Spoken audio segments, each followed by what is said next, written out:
Welcome, everybody, to another episode of The Bear Truth. I am your host, Mike. This is the show where we talk about hot topics across the Chicago Bears kingdom and, maybe shed some light on a couple different things. So let's go ahead and jump right into it. Tonight's topic is who is Justin Fields? So it's a lot of speculation. Draft time around the corner. You got everything from trade him for a pick to draft a quarterback number one and move him to running back to he's the franchise guy. We would be crazy to let him go. So let's dig into this a little bit. Maybe we can shed some light on who exactly Justin Fields is after year two. So couple things. One of the big things that I hear from Bear fans is, well, what do you expect from Justin, right? He doesn't have an offensive line, doesn't have any weapons. He can't be a great quarterback without weapons. We need weapons, Mike. We need weapons. That's what we need. Well, okay. I agree to that to a point, right? There's got to be some semblance of an offensive line, and the wide receiver room has to be decent, and Cole Kmet has to step up, which he did. So yeah, to a point, we do need some weapons. Now, do I feel that we need to go out and get a number one wide receiver right now this year, trade the farm for him? No, I think we have too many holes to move any draft capital at this point. So when we start to look at some of the teams that were playoff eligible and played this last weekend, there's two teams that really jump out at me as far as their wide receiver room and the level of success that they're having with those wide receivers. So let's jump into those a little bit. Obviously, the Bears wide receivers, and this is just, a handful of them. You got Mooney, Claypool, Pettis, Valus, EQ. Granted, there's been a couple other guys sprinkled in here, but the Giants is an interesting team to me. You go through that list of wide receivers there. No names are really jumping out at you. Maybe Kenny Galladay, but let's not kid anybody. That's the ghost of Kenny Galladay. When we look at the Ravens, kind of the same thing. Sammy Watkins, probably the biggest name on that list.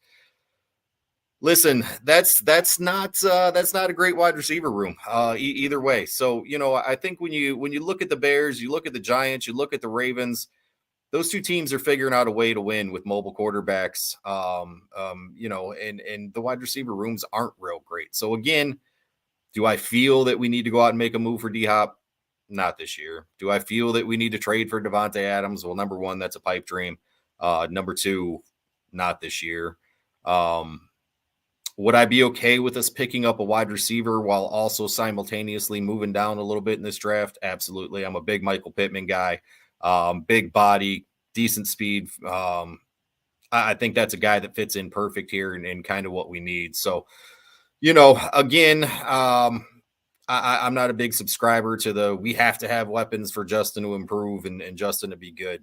I think we've seen some successes with some less than stellar wide receiver room. So let's go ahead and dig into this a little bit. Let's look at some other players, year two quarterbacks, what they did in their second year. And these are some guys that I just kind of selected because you can kind of make some comparisons to Justin as far as being a mobile quarterback. So the first one, let's look at Justin here. 2,242 passing yards. Not great. And again, we can blame this on a lot of different things, but we'll leave it up there for it is what it is right now. 17 touchdowns, 11 interceptions, about a 60% completion rate. QBR 53.9. A lot of people don't like QBR. I kind of like it. When we look at the rushing statistics, obviously great season. Almost broke a record, 1,143 rushing yards and 8 touchdowns. A lot of people say Justin won the 3 games that we won. Justin definitely helped. There were some other things that bounced our way, but Justin was his running ability was definitely one of the bright spots of this offense. Let's move on to the next comparison. Josh Allen in year two, little over 3,000 passing yards, 20 touchdowns, 9 interceptions, about a 58% completion percentage, which was close to Fields. QBR was a little bit lower, 510 rushing yards, about less than half of what Fields had, and 9 touchdowns, so actually one more touchdown. Now, we're all looking at Josh Allen saying, well, that's great. That's great. That was his year two. Look what he's doing now. Mike, you're wrong because they got Stephon Diggs. We'll touch on that in a little bit. Let's go to the next quarterback, and this one I think you can kind of compare apples to apples here. Trevor Lawrence, obviously the number one pick the same year Justin came out. Year two, over 4,000 passing yards, 25 touchdowns, 8 interceptions, 66% completion rate. 54% QBR or 54.5 QBR. 291 rushing yards, definitely isn't running the ball as much. 5 total touchdowns rushing. So great season. Phenomenal season. Still alive in the playoffs.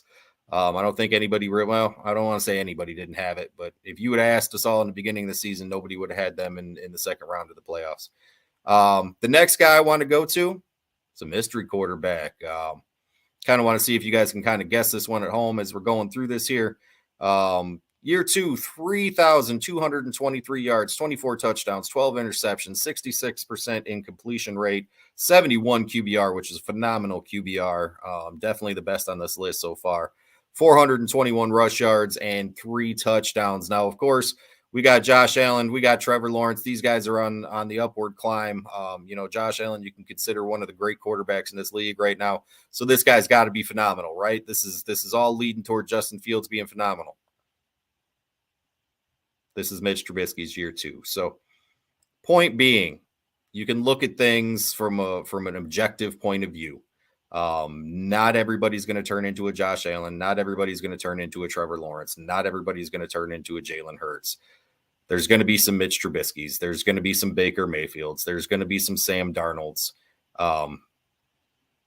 That's just the way of the NFL right now. So next thing we want to look at here, what are these teams that are having success with a mobile quarterback and, maybe even a less than stellar wide receiver room have in common? Well, their offensive line's pretty good.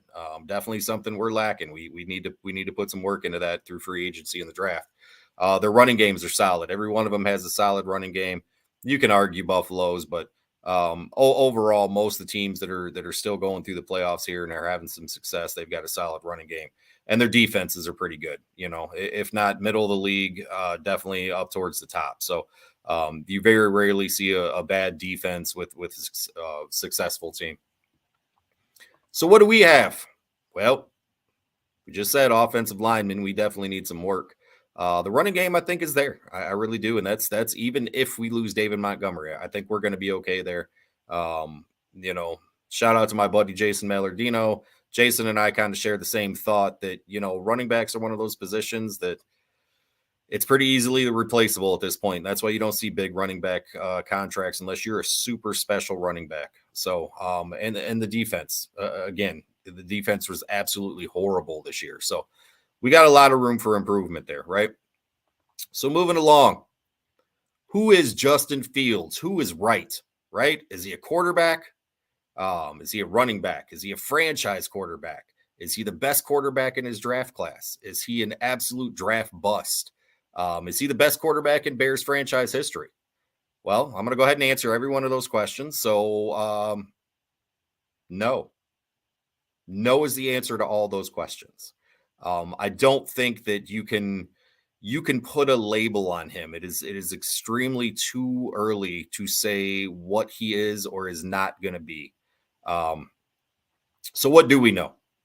Well, we know he's a dynamic rusher and playmaker. We've seen that all season this year. Little over 3 seconds time to throw. That comes from NFL Next Gen Stats. Now, people are going to argue that could be skewed. His rushing ability, his scrambling ability in the pocket makes that number go up.